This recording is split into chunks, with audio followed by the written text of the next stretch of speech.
समझते हैं कि हिंद महासागर में स्थित अमेरिका के शक्तिशाली सैन्य ठिकाना डियागो गार्सिया को निशाना बनाने की रणनीति कैसी हो सकती है। जैसा कि समुद्र में तनाव बढ़ रहा है, ईरान का ध्यान डियागो गार्सिया की ओर जाता रहा है। यह हिंद महासागर में मौजूद एक दूरस्थ लेकिन बेहद महत्वपूर्ण अमेरिकी सैन्य अड्डा है। यह किलाबंद द्वीप अमेरिका के रणनीतिक बमवर्षों के लिए प्रमुख बेस के रूप में काम करता है, जिसका परमाणु क्षमता B-2 स्प्लिट स्टेल्थ बम्बर भी शामिल है। इस विमान की तरह डिजाइन किया गया, यह दुश्मन के इलाकों में बिना पता चले गहराई तक हमले करने की कैपेबिलिटीज रखता है। लेकिन सवाल यह है कि अगर तनाव बढ़ता है तो ईरान के इस खतरे का जवाब कैसे दे सकता है। कुछ विशेषज्ञों के मुताबिक इसका जवाब गुप्त समुद्री रणनीति में छिपा हो सकता है। उदाहरण के तौर पर शहीद महादावी नामक जहाज को देखें। एक पुराना कंटेनर शिप था जिसे दोबारा सैन्य इस्तेमाल के लिए तैयार किया गया। फरवरी में इसे हिंद महासागर में घूमते हुए देखा गया था। ऊपर से देखने पर यह सामान्य कार्गो जहाज लगता है, लेकिन इस कंटेनर के अंदर एक खतरनाक राज छुपा हो सकता है, बैलिस्टिक मिसाइलें। कल्पना कीजिए अगर ऐसे जहाज अचानक से 2500 किलोमीटर की मारक क्षमता वाली सेजिल मिसाइलों की बौछार हो जाए तो डियागो गार्सिया सीधे ईरान के निशाने पर आ सकता है। लेकिन ईरान की रणनीति केवल सटीक सर्जिकल स्ट्राइक तक ही सीमित नहीं हो सकती। इसके बजाय एक और संभावित रणनीति यह हो सकती है कि समुद्र में लॉन्च होने के लिए संशोधित फतेह 110 शॉर्ट रेंज बैलिस्टिक मिसाइल का एक झुंड एयरबेस क्लस्टर की तरफ बारिश कर सकता है। हडसन इंस्टीट्यूट के आकलन के अनुसार ऐसे केवल 5 वॉरहेड रनवे पर खड़े हैं, लगभग सभी खुले विमानों को निष्क्रिय करने के लिए काफ़ी हो सकते हैं।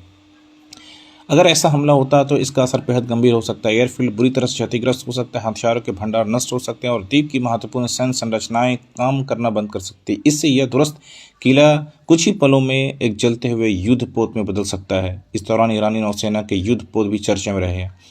जब एक ईरानी कॉर्वेट होम पोर्ट बंदर अब्बास के पास ऑपरेट कर रहा था, तभी अमेरिका हमलों की चपेट में आ गया। हमला बेहद तेज और विनाशकारी था, लेकिन जहाज का ढांचा पारंपरिक स्टील के बजाय हल्के एल्युमिनियम से बना था। इसीलिए हमला होने पर धातु सिर्फ टूटी ही नहीं बल्कि जलने शुरू कर गई।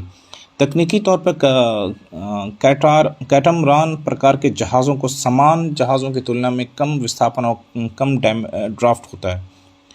यह युद्ध 6 एंटी शिप क्रूज मिसाइलों से लैस हो सकता है, जिनमें 4 लंबी दूरी की संभवतः नूर मिसाइल और 2 छोटी छोटी एंटी शिप मिसाइल शामिल हैं।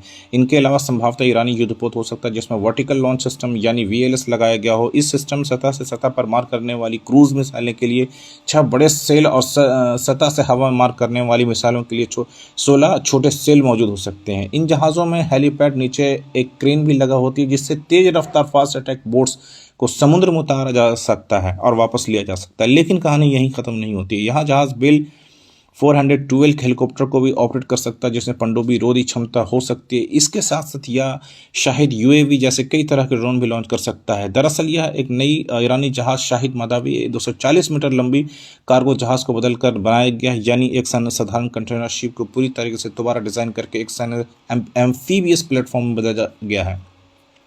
यह जहाज helicopter landing platform, attack boats और ड्रोन लॉन्च सिस्टम के साथ किसी भी समुद्री ऑपरेशन में बड़ी भूमिका निभा सकता है। इतिहास में ऐसा टकराव पहले भी हो चुके हैं। उदाहरण के तौर पर हम देख सकते हैं जोशन नामक ईरानी फास्ट अटैक क्राफ्ट जब अमेरिका नौसैनिक समूह के पास पहुंचा तो इससे अमेरिका निर्मित हार्पून मिसाइल दागी, लेकिन अमेरिकी क्रूज USS वेनरिच ने इलेक्ट्रॉनिक काउंटर मेजर और चीफ की मदद से उस हमले की विफल कर दिया। इसके तुरंत बाद अमेरिका जहाज़ों ने जवाबी हमला किया और जोशन को डुबा दिया। यह दुनिया का पहला मिसाइल युद्ध था जिसने 2 युद्धपोतों को एक दूसरे के सामने मिसाइल दागी। इसके बाद संहद नामक ईरानी फ्रीगेट ने अमेरिका बेड़ों को चुनौती दी और गुजरते हुए विमानों पर फायरिंग की। जवाब में अमेरिका नौसेना के जेट और युद्धपोतों ने उसे भारी मिसाइल की और बम हमले किए। अंततः जहाज़ में आग लग गई और वह डूब गया। उसी दिन बाद में तीसरा जहाज़ साबलान भी मुकाबले में उतरा। उसने एक अमेरिकी जेट पर मिसाइल दागी, लेकिन पायलट ने उसे चकमा दिया और वापस घूमकर जहाज के एग्जॉस्ट स्टॉक पर 500 पाउंड का लेजर गाइडेड बम गिरा दिया। अंदर हुए धमाके ने जहाज को पूरी तरीके से निष्क्रिय कर दिया। इस घटनाओं को सबसे बड़ा उद्देश्य था हॉर्मुज स्ट्रेट ऑफ हॉर्मुज को सुरक्षित रखना, जो मिडिल ईस्ट का 30% ऑयल जो है वहाँ पर जाती है। इसी वजह से जो है उस एरिया को सुरक्षित रखने के लिए अमेरिका ने सैन्य अभियान करके इस तरीके का ऑपरेशंस में एक्सरसाइज करके जहाज़ों को दिखाया है। स्ट्रेट ऑफ हॉर्मुज क्यों इंपॉर्टेंट है? क्योंकि दुनिया का 30% ऑयल जो है इसी रूट से गुजरता है, इसलिए इट्स वेरी इंपॉर्टेंट। अब भविष्य में तनाव और बढ़ता तो क्या डियागो गार्सिया का अगला रणनीति केंद्र बन सकता है युद्ध के